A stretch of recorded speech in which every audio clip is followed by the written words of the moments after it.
Assalamualaikum warahmatullahi wabarakatuh. Nama saya Fitriani dari Prodi Komunikasi dengan mata kuliah Public Speaking dan Presentation. Di sini saya akan menjelaskan beberapa hal penting di dalam mempelajari Public Speaking dan Presentation. Di antaranya yaitu 1. Komunikasi verbal.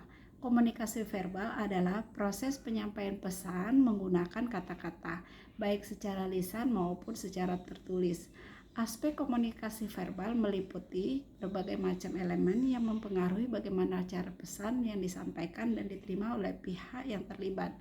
Beberapa aspek penting dari komunikasi verbal termasuk bahasa, tata bahasa, intonasi, kejelasan dan keterbacaan, gaya berbicara, kekuatan persuasi, responsif, kepatuhan terhadap norma budaya, dan demikian hal-hal aspek-aspek ini seseorang akan meningkatkan kemampuan komunikasi verbal mereka dan menghindari kesalahpahaman dan yang mungkin timbul dari proses komunikasi. Hal-hal yang penting kedua adalah komunikasi nonverbal, merujuk pada cara kita berkomunikasi tanpa menggunakan kata-kata. Aspek komunikasi nonverbal mencakup berbagai elemen yang membantu dalam menyampaikan pesan, perasaan, emosi secara efektif. Berikut ada beberapa aspek penting dari komunikasi nonverbal. Bahasa tubuh, ekspresi wajah, kontak mata, postur tubuh, jarak antar personal, gerakan tangan dan gerakan tubuh, nada dan intonasi suara, dan pakaian dan penampilan.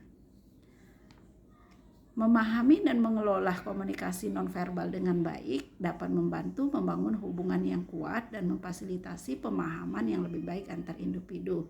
Menyelaraskan komunikasi verbal dan nonverbal secara efektif dapat meningkatkan keberhasilan komunikasi secara keseluruhan.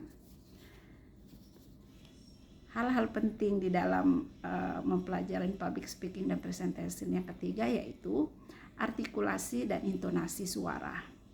Artikulasi dan intonasi suara adalah dua aspek penting dalam komunikasi verbal dan mempengaruhi pemahaman dan interpretasi pesan. Berikut adalah penjelasan singkat mengenai kedua aspek tersebut. Artikulasi. Artikulasi merujuk pada cara pengucapan suara dengan jelas dan tepat. Intonasi. Intonasi merujuk pada pola nada atau infleksi suara yang digunakan saat berbicara. Kedua aspek ini sangat penting dalam menjaga kejelasan dan kedayatarikan komunikasi verbal. Artikulasi yang baik memastikan bahwa kata-kata yang diucapkan dengan jelas dan tepat. Sementara intonasi yang sesuai dapat menambahkan dimensi emosional dan makna yang lebih kaya pada pesan yang disampaikan. Kesadaran dan latihan yang konsisten dapat mengembangkan kedua aspek ini dapat membantu meningkatkan keterampilan komunikasi seseorang secara keseluruhan. Hal-hal yang penting dalam mempelajari public speaking dan presentation yang keempat yaitu pertimbangan audiens. Merupakan faktor penting dalam setiap bentuk komunikasi. Memahami audien yang tuju membantu pengirim pesan untuk menyesuaikan pesan mereka agar sesuai dengan kebutuhan, keinginan, harapan audien. Berikut beberapa aspek penting mengenai audien yang perlu dipertimbangkan dalam komunikasi. 1. Demografi, pengetahuan dan pemahaman, minat dan nilai, sikap, harapan dan tujuan. Gaya belajar, keterlibatan dan respon. Hal-hal yang penting dalam mempelajari komunikasi public speaking dan presentasi yang kelima yaitu identifikasi situasional adalah kemampuan untuk mengenali, memahami konteks situasional di sekitar komunikasi yang terjadi.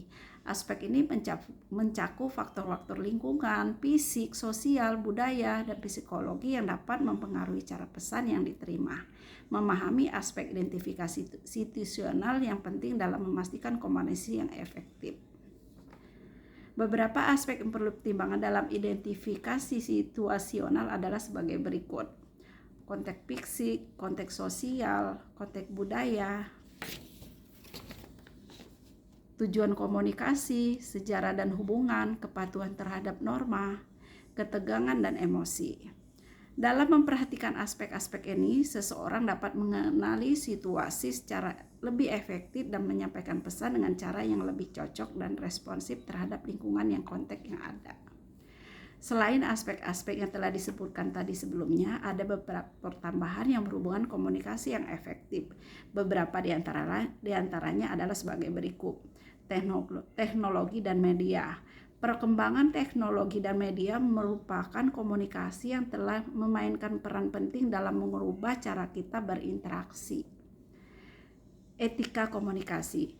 Etika komunikasi mencakup norma-norma yang berkaitan dengan cara berkomunikasi dengan orang lain, termasuk menghormati kepentingan dan privasi orang lain, menghindari manipulasi dan penipuan, dan berkomunikasi dengan cara yang jujur dan bertanggung jawab. Kesadaran gender. Kesadaran gender melibatkan pemahaman tentang peran gender dalam komunikasi dan bagaimana perbedaan gender dapat memenuhi persepsi, perilaku, dan interaksi antar individu.